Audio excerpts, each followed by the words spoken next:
Sumpah ya guys, akhirnya podcast pertama aku setelah perdebatan panjang lebar mulai juga kan. Dan hari ini aku Sani gak mau bahas yang biasa-biasa aja lah ya. Aku mau bahas yang dari kemarin tuh bikin kepikiran, kayak gemes gitu. Like kenapa sih anak sastra tuh selalu dicap lebay brutal, menye-menye, galaunya tuh gak ngotak gitu. Nah karena aku gak mau kepo, di sebelah aku udah ada ahlinya nih, Pak Wisnu. Tepuk tangan dulu dong. Yeay. Pak Wisnu apa kabar? Alhamdulillah baik. Oke. Tapi saya kalau dibilang ahli kayaknya kurang tepat juga Sani. Tapi tidak, ahlinya, memang ini ahlinya. Beliau ini Saya tidak seahli Jokowi Nurbo, Hairil Anwar. berarti ahlinya di sini nih, kayak literally dosen favorit anak PBSI. Oke, dan hidup Pak Wisnu ini udah sastranya tuh udah ngesastra banget lah ya, ibaratnya kalau kata Oh, gitu ya? zaman sekarang. Iya Sastra Pak, banget ya? sastra banget. Justru saya Oke. penuh-penuh drama hidup. Oh, bukannya drama bagian dari sastra? Betul, Oke, that's right. berarti bener dong, udah sastra banget ini. Tapi asli ya Bapak, aku tuh kadang suka kayak gemes banget nih kepikiran kalau misalnya anak-anak sebelah nyindir jurusan kita tuh kayak kerjanya cuma galau doang. Itu kan gak make sense ya Pak. Kayak kenapa sih gitu? Yang nyampe ke orang luar tuh malah bagian galaunya gitu. Oke. Ini udah pertanyaan ya. Iya. Kenapa galau? Saya pikir itu wajar. Kenapa? Ya sejak zaman dulu juga sastra memang idiomnya itu adalah dari fenomena-fenomena manusia gitu kan, yang kemudian itu dituangkan dalam bentuk karya gitu ya, kayak sastra. Kemudian yang perlu di garis bawahi adalah bagaimana bahwa ini bukan berarti bentuk kegalauan saja gitu ya, karena kan pada hakikatnya sastra itu berangkat dari emosi manusia, kemudian dari pengalaman seseorang, kemudian justru banyak hal yang bisa dibuat dalam karya sastra gitu ya. Bukannya sebatas kegalauan, justru salah satu kegalauan itulah yang kemudian menjadi idiom sastra. Tapi kemudian ketika itu ditanya anak sastra lebay atau apa namanya, ketika dikatakan apa tadi, iya seperti galau terus itu kesannya brutal gitu kan, menye-menye kayak saya ingat kalimat siapa gitu ya yang di Konoha sana. Ya intinya adalah ya sastra itu sejak zaman dulu ya dibuat dari ungkapan emosi itu gitu. Jadi wajar ketika kegalauan itu dibuat menjadi sebuah karya sastra. Tapi konteksnya adalah yang menjadi benang merah kita adalah bagaimana kedalaman itu kemudian bisa mempengaruhi orang. Itu kan. Jadi karya itu bukan untuk diri sendiri, tapi juga bagaimana karya sastra itu bisa mempengaruhi orang lain. Berarti justru ketika membuatnya kita menggunakan hati ya Pak. That's right. Iya Itu. betul. Nah that's the point Pak. Makanya aku tuh bingung banget, kok bisa sih gitu yang nyampe ke orang luar tuh malah bagian galaunya yang gitu-gitunya. Tapi Bapak kadang suka kesel gak sih kalau misalnya kita kan di kelas tuh kayak udah mikirin teori sampai kepala mau meledak, tapi yang keluar tuh stigmanya malah kayak gitu. Bapak kadang suka kesel nggak? Nah ini yang kemudian perlu dipahami juga. Artinya apa? Memandang anak sastra itu, bahwa anak sastra itu bukannya sebatas dia lebay atau apa gitu. Tapi kan di balik itu anak sastra adalah mempelajari juga filsafatnya, kemudian bagaimana mempelajari gejala sosial, fenomena sosial, dan kemudian itu dibuat menjadi sebuah karya sastra. Sejak zaman dulu perubahan dunia ini berangkat dari sastra. Kita inget deh, kemudian Tato dengan karya-karyanya sampai dia diasingkan ke Pulau Buru kan. Dia membuat karya sastra dan untuk bagaimana dalam saat di era-era saat itu era Orde Baru ya, era Orde Baru. Itu kan yang merubah tatanan dunia juga salah satunya sastra. Hairil Anwar dan sebagainya gitu. Banyak penyair-penyair zaman dulu yang kemudian bisa merubah tatanan dunia ini ya dengan karya sastra. Artinya yang dipandang bahwa anak sastra itu sebagai yang tadi menye-menye gitu, tapi justru di balik itu ada kedalaman berpikir sebetulnya. Kenapa orang-orang bisa berkata seperti itu? Demikian karena anak sastra justru belajar lebih banyak gitu dari berbagai disiplin ilmu gitu. Kedalam berpikirnya yang perlu kita ambil itu saya kira. Saya mau bilang sepakat sih Pak, sepakat ya teman-teman ya dengan itu semua. Oke, itu tuh kayak true banget sih Pak, tapi gapnya kok bisa jauh ya Pak, kayak anak sekarang tuh modal buat quotes di TikTok kayak udah dicap si paling galau gitu. Jadi aku tuh kayak dilema sendiri gitu Pak. Ini tuh sebenarnya ngenalin sastra atau ngebuat stigma galau kita makin parah gitu. Kalau menurut saya sih artinya itu pada perpindahan media ya, perpindahan media dari zaman dulu. Kalau saya baca dari sejarahnya, dulu kita kenal sastra itu tertulis dalam lontar, dalam batu, dalam benda-benda lain yang sangat sederhana secara konvensional gitu ya. Tapi kemudian berpindah menjadi media ketik, mesin ketik, kemudian masuk ke komputer, sekarang media digital gitu. Justru menurut saya itu adalah sebuah kelebihan, bukan kemunduran. Artinya bagaimana kita dalam konsep menuangkan karya sastra tadi, yang penting adalah substansinya. Jangan sampai substansi sastranya itu yang kemudian hilang gitu. Adapun tadi anak muda sekarang membuat quotes atau status menggunakan bahasa-bahasa yang ya secara secara bahasa gitu ya, lebih puitis dan sebagainya ya, atau sok puitis gitu lah ya. Justru itu menurut saya sebuah sebuah hal yang baik gitu. Sebuah hal yang baik. Artinya apa? Jangan dipandang itu sebagai sebuah kemunduran. Betul. Justru sih, itulah cara belajar mereka, belajar sastra mereka, menuangkan ide, pikiran mereka, gagasan mereka dalam media yang sederhana yang mereka pegang sehari-hari gitu. Justru dengan mereka buat quotes kayak gitu, kayak dunia sastra kita makin luas ya Pak. Iya, makin menyebar gitu. Betul. Saya justru lebih sepakat gitu, ketika anak muda daripada bikin status yang nyindir gitu kan, nyinyir misalkan.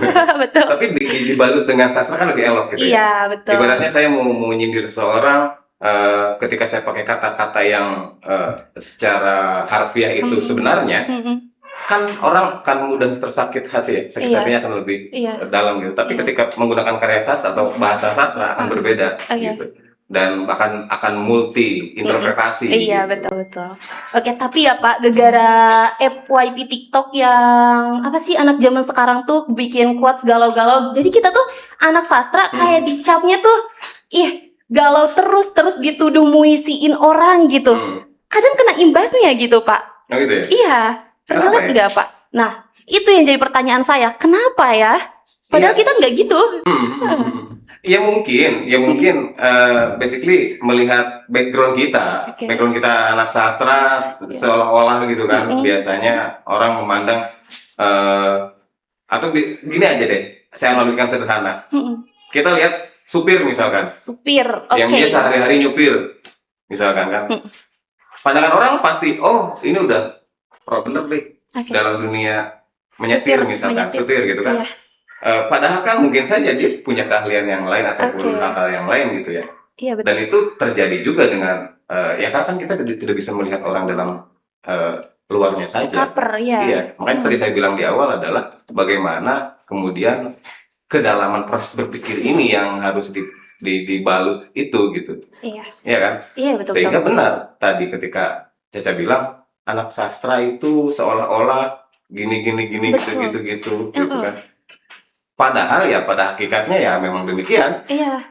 Siapa yang mau melarang? Betul urusan lo gitu kan. Iya, betul banget. Soalnya nih, aku pribadi ya Pak, kalau misal buat quotes terus mereka kayak sering komentar kayak gini, ih mentang-mentang anak sastra ya, kayak kata-katanya tuh kayak nyastra banget gitu. Nah, orang-orang tuh suka bilang kayak ih mentang-mentang anak sastra gitu Pak. Kenapa ya kayak gitu? Padahal ya nggak apa-apa ya. Ya nggak apa-apa. Iya. Apa masalahnya? Gitu? Betul apa masalahnya? Justru eksistensi seseorang ini kan itu kaitannya dengan eksistensi ya. Iya. Eksistensi seseorang itu ya muncul dari karya-karyanya. Betul banget. Meskipun itu hanya berbentuk status yang dibuat puisi misalkan, ataupun dibuat rangkaian frasa-frasa yang indah dan sebagainya. Ya wajar gitu ya. Salah satu eksistensi manusia kan itu. Gitu. Betul. Memperlihatkan eksistensi kita misalkan sebagai anak sastra. Ya apa salahnya gitu. Nah buat kalian ya yang bilang lebay, alay, galau, liatin nih, dengerin maksudnya. Ini tuh sebuah dari eksistensi. Tolong di caps lock ya nanti. Oke. Terus dulu nih. Boleh Pak, boleh. Kita santai aja. Oke. Tapi ya Pak, Bapak nih, kita flashback ke zaman dulu Bapak Ya. pas kuliah. Nggak apa-apa dong, kita bongkar dikit-dikit ya. Tentang apa nih? Tentang Bapak dulu pernah gak sih muisiin mantan? Wih. Enggak, maksudnya yang jadi istri Bapak sekarang gitu dulu. Justru istri saya nggak pernah dipuisiin. Serius nih Pak? Oke, Serius. ini kita gali nih. Serius. Oke. Apa ya? Saya kalau bikin karya atau puisi justru untuk diri saya, untuk lingkungan, dan pasti berkaitan dengan fenomena-fenomena sosial. Oke. Saya jarang sekali bikin yang untuk seorang Romance jarang? yang spesiali gitu ya, nggak pernah justru. Bahkan istri saya pun sempat komen loh, Pak, katanya, kok enggak sih bikin lagu atau puisi buat saya gitu. Iya. Saya bingung gitu. Karena proses pertemuan kita itu yang tidak lazim. Oh, kenapa tuh tidak lazim? Ini nggak apa-apa nih. Nggak apa-apa. Nggak lazim. Pertemuan kita nggak lazim. Iya. Pokoknya dalam satu waktu kita bertemu dan jarang bertemu secara tatap muka. Nggak pernah. Paling dalam satu bulan atau enggak 1 bulan. Justru kita hanya bertemu beberapa kali, kemudian menikah. Iya. Jadi sebentar ya Pak. Justru pacarannya setelah menikah kalau saya. Iya. Tapi justru bukannya enak seperti itu ya Pak, pacaran setelah menikah. Itu enaknya, Iya. kan halal. Iya betul. Ya kan? Iya Justru halal. Dan kayak kita dapat surprise tiap harinya ya, karena kita Iya belum dong. tahu nih karakternya gimana, dan Betul. kita dapat surprise gitu. Justru saya bikin karya saat anak saya lahir. Saya bikin sebuah karya, meskipun lagu berbahasa Sunda ya. Sastranya berbahasa Sunda. Iya. Saya buat lagu untuk anak saya gitu. Iya. Nah, itu hanya untuk konsumsi pribadi saja sebetulnya gitu. Tidak saya komersilkan dan sebagainya gitu. Ya, makanya tadi kembali lagi ketika ditanya saya pernah tidak untuk membuat sebuah puisi untuk istri saya gitu? Atau untuk orang yang pernah saya pacarin. Iya. Justru saya nggak pernah. Oke. Nggak pernah gitu. Oke Pak, ngomong-ngomong puisi nih, kan sekarang tuh banyak banget ya Pak orang yang salah kaprah gitu mendeskripsikan tentang puisi itu sendiri, padahal kan puisi dan musikalisasi puisi ini ada teorinya ya Pak. Maksudnya berbeda, sejalan apa gimana sih Pak? Ya. Nah, banyak orang yang beranggapan bahwa membaca puisi dengan diiringi musik itu adalah musikalisasi puisi katanya ya. Iya. Padahal konsepnya itu berbeda. Oke. Ketika kita parsialkan secara teori kan ada membaca puisi itu ada berbagai jenis cara ya membaca puisi. Nah, musikalisasi puisi pada dasarnya adalah juga salah satu bagian dari bagaimana cara membaca puisi gitu. Iya. Hanya banyak persepsi bahwa tadi itu membaca puisi yang diiringi musik adalah musikalisasi puisi. Tapi padahal pada prinsipnya adalah musikalisasi puisi itu adalah puisi yang dijadikan yang dimasukkan unsur nada sehingga menjadi musik kan. Iya. Namanya aja musikalisasi puisi. Maka dia berubah menjadi lagu. Kemudian juga banyak yang bertanya, apakah ketika lagu yang secara umum kita dengar apakah itu adalah musikalisasi puisi? Itu tergantung kepada tata bahasa dari syair lagunya itu sendiri, gitu. Ketika menggunakan unsur sastra, maka jelas itu adalah bagian dari musikalisasi. Gitu. Iya. Karena pada dasarnya kan lagu juga berangkat dari puisi banyak ya, banyak contoh-contohnya. Tapi kalau membaca puisi saja, itu juga berbeda dengan musikalisasi puisi. Iya. Karena membaca puisi bisa tanpa musik juga. Boleh juga saja musik gitu kan, sah-sah saja tergantung dengan puisi yang bagaimana dan puisi seperti apa gitu yang dibacakan atau dibawakan. Maka jelas berbeda. Ada membaca puisi saja, dan ada musikalisasi puisi begitu. Betul. Ya. Contohnya nih. Gimana tuh? Wow. Tahu ya lagu Panji Sakti yang Kepada Nur itu juga salah satu puisi yang dijadikan sebuah lagu. Nah, itulah sebetulnya musikalisasi puisi. Oke. Gitu. Jadi bukan hanya dibawakan kayak suara-suara gimana gitu, tapi memakai nada. Betul. Ya Pak. Iya. Misalkan gini. Pada malam kan ku berikan dan sebagainya. Ada yang membaca puisi tapi diiringi petikan gitar. Itu apakah itu musikalisasi puisi? Iya. Itu bukan. Oh, bukan. Itu membaca puisi dan yang diiringi musik. Tapi kalau musikalisasi puisi, seperti misalkan puisinya Sapardi Djoko Damono misalkan. Mm-mm. Pada suatu hari nanti, udah dengar ya? Iya. Jasadku takkan ada lagi. Itu kan puisi Pak Oke. Sapardi Iya. dijadikan musikalisasi puisi oleh Iya. Ari Reda. Mm-mm. Atau misalkan tadi Panji Sakti, yang kepada Nur itu. Iya. Gimana itu? Seperti burung yang terbang membuat sarang dari rumput dan ilalang. Ku susuri setiap keindahan di wajahmu, ku semakan.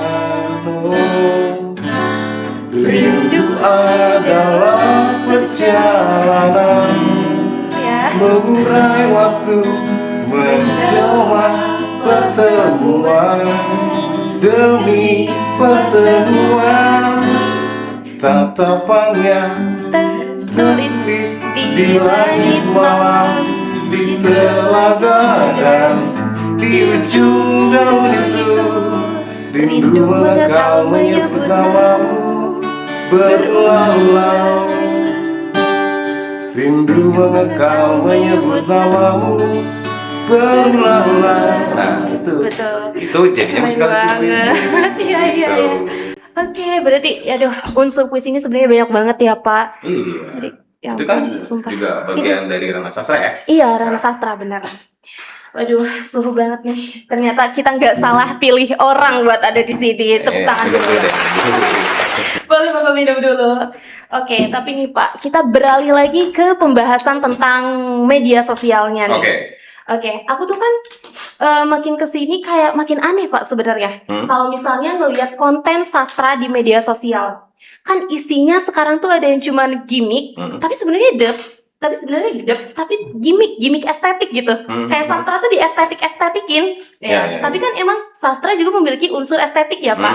Nah, tapi zaman sekarang tuh kayak yang cuman ngejar engagementnya doang. Oke. Ya, ini cara biar relate atau emang kitanya yang makin dangkal gitu Pak. Jadi cap anak sastra lebay itu tuh gara-gara ginian jadi makin valid gitu. Jadi kayak misalkan di story ada Iya. story apa namanya, kemudian ada puisinya gitu ya. Iya, Terus misalkan lagi ada foto, ada tulisan puisinya gitu. iya. Nah, gimana tuh Pak? Kalau saya boleh berkata bahwa itu justru bukan proses pendangkalan, Oh, justru itu adalah sebuah proses perkembangan dari Perkembangan. bagaimana karya sastra itu bisa dinikmati banyak orang, oke. ya kan? Iya, ya. Karena pecinta sastra itu jarang sekali orang yang benar-benar menikmati karya sastra secara khusus gitu ya. Iya. Karena ada kalangan-kalangan tertentu yang mungkin dia menyenangi sastra Betul. gitu. Banyak juga yang dia tidak senang dengan Tidak bahasa-bahasa yang lebay, yang Betul, betul. katanya sastra itu lebay dan Iya, sebagainya. dianggap lebay. Iya. Tapi justru bagi saya pribadi itu bukan sebuah proses pendangkalan, proses berpikir. Justru itu adalah perkembangan dari kekayaan intelektual gitu. Oke. Bagaimana cara orang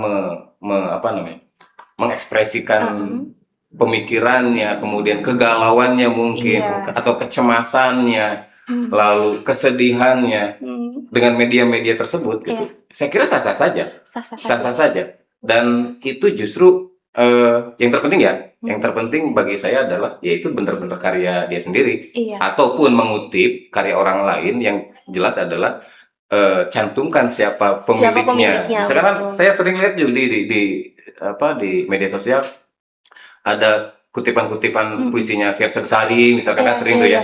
Atau cuplikan-cuplikan syair lagu dijadiin story Quotes, gitu-gitu, quotes atau gitu-gitu ya. Ya nggak apa-apa, tapi cantumkan dong siapa. Nah, karena kan itu yang paling penting, kekayaan intelektual di sana gitu. Ketika itu dibuat seperti itu, atau bagi kawan-kawan mahasiswa ataupun pelajar yang sedang belajar puisi atau belajar sastra, justru itu jadi media yang menyenangkan. Gitu.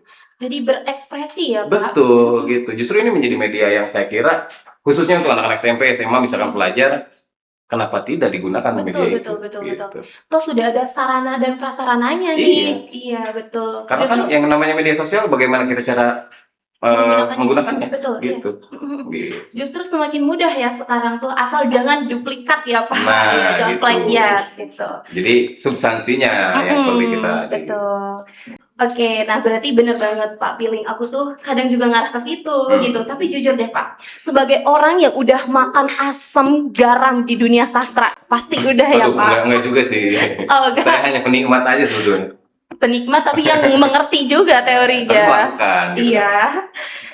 Bapak ngerasa nggak sih kalau lama-lama ruh sastranya tuh kadang hilang gitu di Bapak, atau emang kita harus pasrah aja nih nurut sama maunya algoritma? Kan sekarang mah ngikutin algoritmanya ya.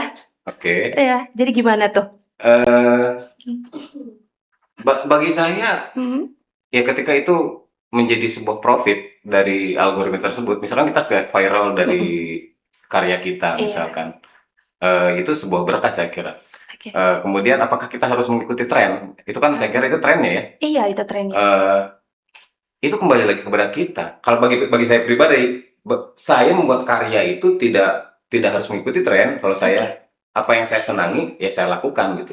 Kalau saya pribadi ya, nggak tahu orang lain. Karena ini menurut keyakinan saya loh. Betul. Artinya apa? Yang terpenting di sini adalah ruh dari sastranya itu jangan hilang. Jangan gitu. hilang. Jangan sampai hilang. Adapun ketika misalkan tadi orang-orang mengejar monetisasi, misalkan dengan berlomba-lomba membuat sebuah quotes atau membuat sebuah karya apa, ya biarkan saja, biarkan saja. Yang terpenting adalah jangan sampai lepas jati dirinya ataupun ruh dari sastranya itu sendiri gitu. Kemudian bagaimana kedalaman berpikir dari sastra tersebut gitu. Itu yang paling penting. Karena kenapa saya katakan demikian? Karena saya katakan di awal tadi bahwa sastra juga berpengaruh besar terhadap perkembangan global gitu. Artinya apa? Perkembangan dunia secara global dipengaruhi juga salah satunya oleh sastra, saya kira.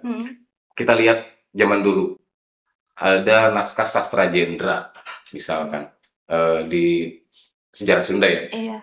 Kemudian sastra-sastra lama yang lainnya, naskah Wangsakerta, naskah Raja Sunda dan sebagainya. Itu kan yang kemudian kan zaman sekarang menjadi sebuah hal yang menarik untuk kita kaji gitu kan.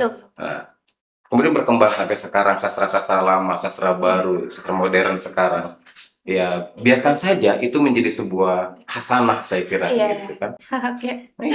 Oke, betul Pak. Berarti sekarang mah kayak kita tuh harus jago nge-mix and match juga ya Pak. Walaupun algoritmanya turun ya, ruh kita mah jangan sampai hilang ya Pak. Jalan aja. Betul. Gitu. Jadi kalau sudah mendarah daging mah jiwa sastranya kayaknya nggak akan hilang juga ya, meskipun algoritmanya turun gitu. Iya, terus aja berkarya ya. Kan nggak mesti harus viral dong. Iya, betul. Iya, karya-karya aja bikin gitu. Nah ini yang kemudian dalam konteks berkarya, baik itu sastra ataupun karya apapun itu, saya kira banyak orang yang ingin cepat viral karena ingin cepat mendapatkan cuan gitu kan. Tapi itu justru yang kemudian nggak apa-apa sih punya motivasi itu, tapi itu yang justru kemudian membuat karya semakin dangkal saya kira. Karena orientasi tadi saya bilang berorientasi pada algoritma ya. Tapi meski motivasinya yang muncul adalah motivasi internal. Betul. Gitu. Kita bikin karya ya bikin karena aja suka. karena suka gitu karena suka, karena hobi. Nah, itu. Betul. Oke, tapi sumpah ya Pak, ini tuh dilema banget, bikin aku pikiran kayak, kan di kampus tuh kita kayak gimana ya bahasanya, kayak seolah dikebukin nih kayak sama teori gitu ya, teori sastra. Tapi di luar kayak kita tuh malah karena kita nggak mau dicap yang lebay-lebay banget, kita tuh kayak dibodoh-bodohi gitu istilahnya, kayak gimana ya, ada zaman sekarang tuh makin kesini makin males mikir gitu gara-gara konten. Nah itu tuh Bapak ngalamin juga nggak? Kayak males mikir gitu karena sekarang udah bisa plagiat. Nah karena jiwa sastra ya udah plagiat aja gitu. Kalau betul sih, ya saya merasakan juga itu karena perkembangan dunia teknologi informasi sekarang sangat berkembang gitu, apalagi dengan adanya AI. Misalkan mahasiswa suruh bikin puisi, malas mikir, udah nyuruh AI aja. Tolong dong bikinin puisi jadi misalkan. Ya meskipun dalam konteks apa namanya, kalau dalam konteks belajar sih dibantu oleh AI sah-sah saja, Sah-sah saja. tapi dalam konteks kekaryaan yaitu masih belum original saya kira kan, Betul. karena tidak berdasarkan pemikiran-pemikiran kritis yang mendalam, kemudian pemikiran-pemikiran yang apa namanya secara keilmuan bisa dimaknai itu adalah sebagai pengalaman edukasi gitu ya. Nah, artinya saya juga sangat sedih gitu di era sekarang itu banyak orang yang banyak yang mengklaim karya orang lain, kemudian dibuat postingan tanpa izin. Sebetulnya kan itu ada undang-undangnya sebetulnya. Iya, betul. Tapi kan kalau di Indonesia, punten-punten ya, mohon maaf, ya hal-hal demikian itu dianggap remeh gitu. Iya, betul. Akhirnya apa? Banyak sekarang para seniman-seniman, sastrawan-sastrawan yang kemudian berteriak. Betul. Begitu. Karena posisinya karya-karyanya yang kemudian seolah-olah dalam konotasi kurang dihargai lah, begitu kan. Padahal kan jelas ada royalti seharusnya ketika dipakai ataupun atau minimal ada izin dari pemiliknya. Itu sih. Iya, betul. Nih Pak, berbicara perihal viral tadi, aku masih penasaran nih, emang masih ada ruang gak sih Pak buat idealisme di tengah gempuran algoritma? Algoritma yang sekarang tuh kayak udah gila banget ya Pak. Apa jangan-jangan aku tuh harus ikut gila juga gitu, caper gimmick estetik biar kayak aku tuh kenotis sama orang-orang, aku tuh ada gitu, aku juga mau viral gitu. Gimana tuh Pak? Kembali lagi itu bagaimana cara kita menyikapinya ya. Kita nggak mesti ikut-ikutan harus viral juga. Artinya ngikutin perkembangan sih oke, it's okay lah, ngikutin perkembangan. Kita ikutin orang-orang bikin story pakai puisi, pakai sastra, nggak masalah saya kira. Tapi yang terpenting adalah kita mempertahankan tadi itu ruhnya sastra itu, harus tetap, gitu ruhnya sastra.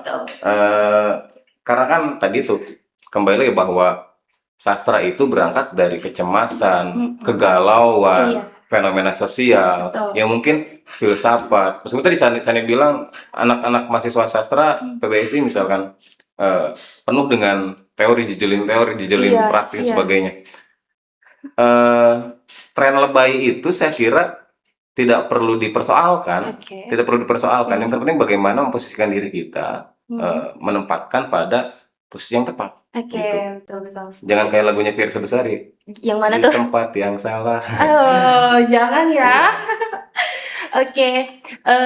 Berarti obrolan kita udah jauh dan gila sih Pak, dalam banget. Aku dapat banget instingnya nih Pak. Makasih banyak ya Pak. Terus kayak ternyata nggak sesimpel anak sastra itu dibilang lebay, nggak sesimpel itu ya guys. Tadi kalian udah denger sendiri penjelasan dari ahlinya. Waduh, jangan ahli dong. Apa nih? Penikmat saya. Penikmat yang udah mengerti teorinya gitu. Terus, tapi emang berarti di dunia sastra juga ada tarung hidup dan matinya ya guys. Bapak makasih banyak nih. Kalau misalnya next ada isu yang lebih random atau lebih bikin pusing kepala, nanti kita culik Bapak ke sini untuk nongkrong dan ngobrol bareng lagi ya. Isu politik seru ya. Isu politik next ya. Oke guys, itu dia obrolan aku bareng Pak Wisnu tentang realitas sastra di era gempuran konten. Jangan lupa like, komen pendapat kalian di bawah sini dan share ke teman-teman kalian. Kalau yang masih ngerasa sastra itu cuma soal galau-galauan, mending di skip aja. Kalian dengerin konten ini. Aku Sani, see you in the next video. Bye!